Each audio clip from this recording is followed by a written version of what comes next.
of creating this program. I have created this program. I'm going to launch it in November, and I'm going to talk more about it, what's happening. But let me go through this program with you. So, how it's inspired me and what has been my journey. I want to share that. So, my name is Mukta, and Mukta has two meanings. One is liberation, and the other is pearl. And both of them resonate so much with me. The liberation is what I think I am truly called to, called to realize. And the pearl is the pearl mother, divine mother, who always sits in my heart as a pearl. So when I visualize her, I am pearl in my heart, and this is who I am. I shine like a pearl, and I am the divine mother. That's my name. So I'm gifted with my name. I'm gifted with so much of opportunities and love and joy and happiness. Um, and so I want to share this with you. As a child, I was misdiagnosed with epilepsy. I did have symptoms of epilepsy, and I was medicated and put on a lot of medication throughout my childhood. So, and then when I really came out of it and figured that that it was no more there, I had to really learn myself the skills to overcome all the shadows that had all my childhood existed in my life. And I learned it through so that became my path, because that was what I was called to. The traumas that you are set in your life gives you the journey and the path of your own discovery. And this is what my journey was, to figure out health, happiness, and joy with all that trauma that I had in my life as a childhood. It was all through my childhood. So when I became a teenager, 19, I had to figure out how to now come to my highest potential and how to live life. I still get emotional talking about it. But there is absolutely nothing that is not given to you for your growth. So I found Vipassana, which was, my father was a very big Vipassana meditator, and he just took me to a center one day, and then he just left me there. He said, "You need to do this." And as a teenager, I'm like, why am I going there? And I was, of course, depressed and all of that, didn't know where to begin and where to end.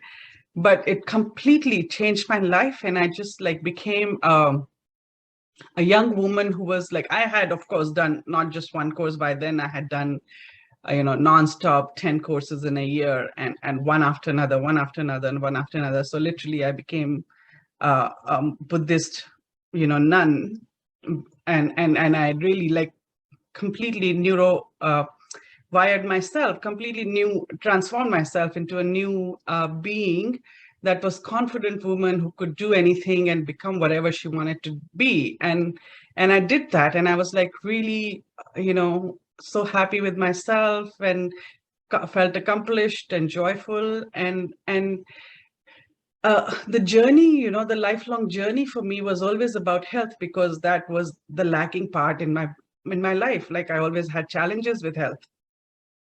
So when I got married and I had children, my health issues started to come back. Although mine was great, I always had very much high, with mindfulness, very high tolerance level. I could accomplish a lot with my mind power, but physically I was very challenged. So I started to study Ayurveda and figuring out these puzzle pieces in my life, putting it together. How can I solve my own issues? And of course, they were to do with a lot. As women, we have different challenges in life. So I had to figure that part out. And so Ayurveda was just amazing journey to learn about my own body, my hormones, my health, and fix myself. While I was doing that, I was also very much, how can I bring this knowledge of mindfulness and mind control and Ayurveda into the world. So I had started my practice and I had a good practice of going for Ayurveda, and I was treating, my focus was always women and children. So I focused on hormones and hormone therapy, and you know, uh, uh, figuring out how to, problems that come to women due to, being a woman. So it's the body part that really intrigued me, and so I did that, and then of course the gift of universe, is always unfolding. I met Raja 5 years ago, almost 4 years ago, and then Sri Vidya came into my life, and it was like the last piece, or it's never the last piece, but it is that piece that felt complete, that joy and that love and that contentment that Sri Vidya gave me. I had never felt that before, and it was like this ocean of bliss. And of course, the doors were opened, by, Raja always talking about making it, normalizing psychedelics and things that I would not never imagine myself doing it. But I did that because he just made it like, hey, just you got to have visions, you got to have all that stuff. And I'm like, okay, I'm going to give it a try.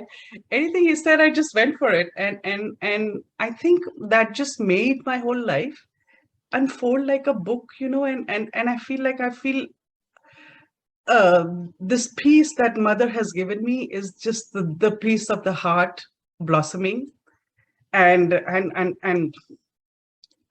just amazing to even talk about Sri Vidya. It's just so much has happened since I learned Sri Vidya. So I'm bringing all these three aspects of my life into this course. I'm putting my heart and soul into it, and bringing it to solve a problem that I feel is mainly for women. Because, of course, if there is a part that men can join, for surely they can also join, but focus will be on women, because I feel like that there's a gap. There's a gap because women's bodies are very unique. Like I always felt, even as when I'm doing Sri Vidya, I was doing Ayurveda, and our bodies are made uniquely. As we worship in Sri Vidya, womb of a mother. We are in the womb of a mother, and as women, we forget that this womb exists in us, and that this womb is a representation of the divine womb. And this womb has its own energy and its own potential that we have always, actually, in this modern life, literally, we've always thought that it's not important. Like we have to somehow overcome it. We've felt ashamed of it. Our period cycles, or everything that happens to women is normalized. Like it's made to feel bad about. So the science of actually nourishing it and nurturing it, and recognizing it, that it is it's like, it is has its own intensity and its own, what do I say, it is a purpose. The purpose of a womb is very different, and women's life is completely structured around this purpose of a womb. The womb energy is the highest and very potent for women, and the purpose is to create life, create nurture, and it could be business, or it could be children, or it could be anything, but their whole purpose of their being is about creation. And the hormones are supporting that, the bodies are supporting that, everything is supporting that higher goal, higher purpose of a divine purpose of creation. And so we have, when in this modern life we are competing in the jobs and outside, and looking outwards and doing things that are not nourishing our womb, we are actually setting ourselves back. And that is why women have so much challenges in their modern life, because they have not nurtured their womb energy. So this is why I'm calling this course Invoking the Divine Womb Shakti Within, because my focus is going to be on the womb. Of course, heart is very important, and heart is always, the highest and most, needed. But at the same time, for women, the womb power is also very important. And so when I'm creating this course, that's what I have in my mind. So, in Ayurveda part, when I go through the Ayurveda, the body part, I'll, uh, there's an interconnectedness. The whole Ayurveda science is about nature and mind, body, and spirit. It's a shamanic wisdom of India, basically.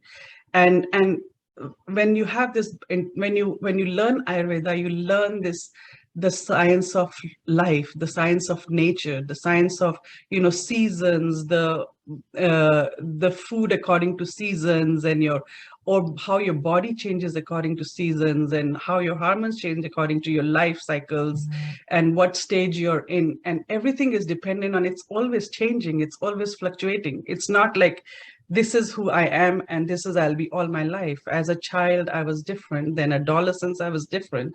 My hormones changed from adolescent to woman. My whole body and changed, and from the woman to old age, it changes again. So we go through these changes in our life, but we are not adapting and changing according to the changes that are taking place within us. So the Ayurveda was the science to learn to understand your body, understand this divine mother, that universe that exists outside us also exists within us, and how we can nourish and nurture this divine within us and connect to the universe at the same time. So the whole science is very spiritual. The Ayur means life and Veda means science. So it's science of life. And that's what Ayurveda means. So when we learn Ayurveda, we learn about how to live in harmony with nature. So that's my goal, and focusing on the hormones most of all for women in this course. I will go into the deep concepts of Ayurveda. We learn, five elements and its attributes. We learn three doshas, gunas. Um, I'll also we'll learn to do the testing on ourselves, like how what is our own dosha, and what is it that the foods that that are aligned with our dosha at this stage of our life, and how we can cook some recipes that are nourishing for our body type. We'll learn all of that, the cooking, the recipes, and then we'll also go into the etheric bodies like the chakras, the koshas, and the tattvas. So we learn how we are interplaying our body, our mind with this whole consciousness, whole nature. How we are aligned with that. Of course, I'll be talking a lot about, you know, the daily routine according to Ayurveda, which is very, very important because this is how we nourish. We nourish ourselves through our daily routine, everything, as if we make it a ritual. We make it from morning to evening, what we do as to nourish ourselves. Um, it becomes a habit, and it just, you know, takes a priority in our life, and we just do it um, to nourish and nurture ourselves. So the daily routines of how to do self massage, how to do morning clearing of your tongue, because there's so much science behind everything. Your nasyas and kaval gandush, they're just everyday simple techniques that will teach you to keep yourselves clear of toxins, nourish yourself, nurture yourself, and then you're ready to go out in the world and do the stuff. Um, of course, I'll also be focused very much on how to balance your hormones. So we will be doing, yoni steams. I'll teach you how to do yoni steams. So you're opening your uterus, you're opening your pelvic bone, and you're recognizing the womb shakti, awakening your womb shakti, which I'll be talking in all throughout all three phases of the course. I'll be talking about all of that. And Uttravasti is your internal decoctions that you put into your yoni for your cycles, and how we can regulate a cycle. Sometimes there's so many issues around the cycle. We'll talk about that as well, and what kind of issues we are dealing with. So I'll teach you all of that, how to take care of your womb and your cycles, moon cycles. And with this, I will give a one consultation free. And of course, we'll, any health issues and challenges we have, we'll deal with that. And so that we can, once our bodies are aligned, we can go on to the next stage of our course, which would be the mind.